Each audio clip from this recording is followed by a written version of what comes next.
This is the story of the bizarre murder of an elderly couple by their son, Junji Matsumoto. Tired of caring for his parents, he allegedly killed and hid them in their fridge. Junji Matsumoto lived in Fukuoka, Japan.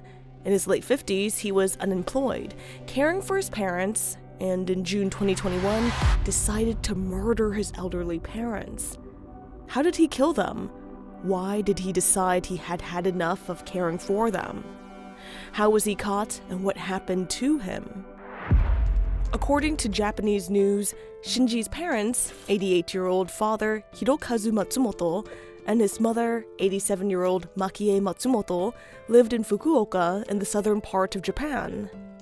The couple had 2 children, of which Junji was the second son. Hirokazu had been a worker in the construction industry before retiring, and Makie ran a liquor shop out of their 2-story house in Japan. Alongside Makie, both her sons helped out at the liquor store. The eldest son was set to take over the shop when the couple retired. However, Japanese media sites reported that due to illness, the older brother was hospitalized 10 years ago. Unable to run the shop, Makie closed it. Whether the shop was closed because the couple decided to retire, Junji not being able to take over the shop, the closing of businesses and restaurants in the area that made it impossible to continue, or some other reason is not known. Possibly a combination of those reasons, as well as the fact that Makie suffered a heart attack and was forced to use a wheelchair, might have aided in the closure of the shop. After her heart attack, Hirokazu was taking care of the household duties and Makie. Unfortunately, on June 13, 2021, Hirokazu had an accident with his bicycle and was also laid up in a wheelchair. This meant that Junji now had the sole burden of taking care of both his sick and elderly parents. With both parents now needing full-time care from Junji, this might have been the reason that eventually pushed him over the edge. Junji Matsumoto, born in 1962 and currently 59 years old, has lived his whole life in Fukuoka at his parents' home. According to interviews with people who knew Junji, he seemed to be a quiet and introverted child who didn't speak much. Even when called upon in the classroom, he would either not respond or say he was feeling unwell. An elementary classmate told a story about students being asked what they wanted to be when they grew up. When it came to his turn to answer, he didn't speak. Later on, I asked him what he wanted to be, and he told me he wanted to be a scientist. He was good at science and math. After graduating from high school, he got a job but quickly quit because he couldn't adjust to the workplace and never went back to work again. It is reported that he was unemployed for the last 40 years, though he had been helping at his mother's liquor shop before it closed, and he was also caring for his parents. A few days before the incident, an acquaintance saw Junji riding his bicycle and greeted him. But Junji ignored him and rode away. Not much is known about Junji except that he lived at home and had no savings. He used money from the pensions and savings of his parents to survive and lived an isolated life at home with them. On June 20th, 2021, Junji was at home, as usual, watching his favorite anime on TV.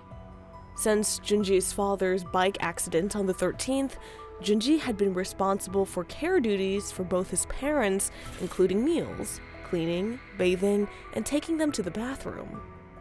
Witnesses saw him shopping with his mother in the afternoon on the 20th.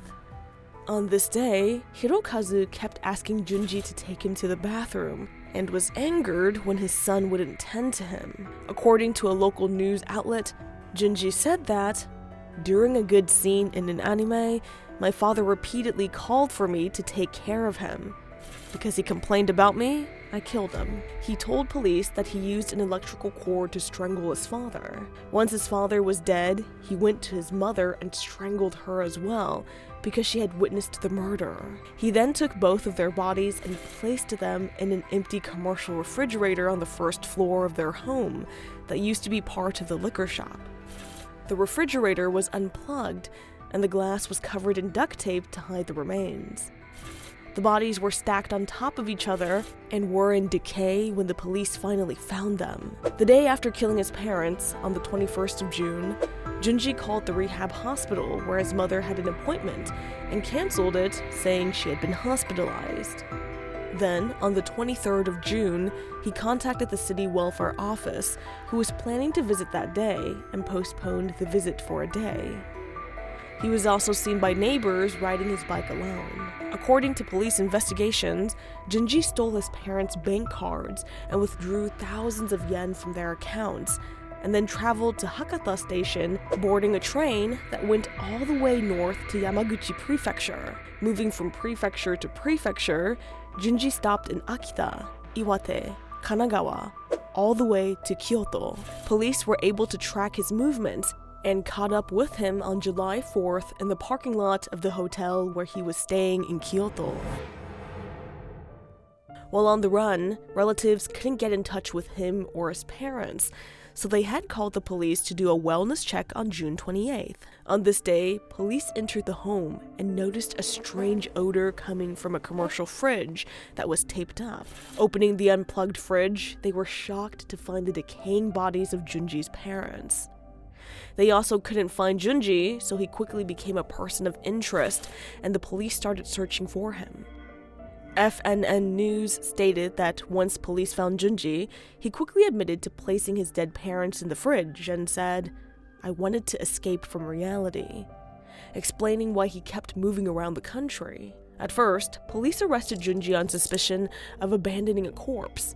He told police, "There is no doubt that I hid my parents' bodies in the refrigerator I used to use." But while in custody, he quickly confessed to killing his father, admitting he strangled him with an electrical cord. He was rearrested for the murder of his father. Then, in mid-August, he was rearrested for the murder of his mother. "It was stressful to take care of parents with disabilities. I couldn't stand it," Junji stated, as an explanation for his crimes. The prosecutors asked for life imprisonment, saying that murdering two people was on a completely different scale, and the average problems arising from the fatigue of nursing care, and that there was no room for leniency. However, the defense argued that a sentence of around 23 years was appropriate, as the defendant's severe disability had an impact on the crime. By then, 60-year-old Junji Matsumoto was eventually sentenced to 30 years in prison. Unfortunately, cases like these are growing in popularity, not only in Japan, but around the world. The pressures on mental health from external factors, like job loss, the aging population, not enough support structures for the elderly and vulnerable, as well as lack of connection with the community, have caused tragic outcomes for many.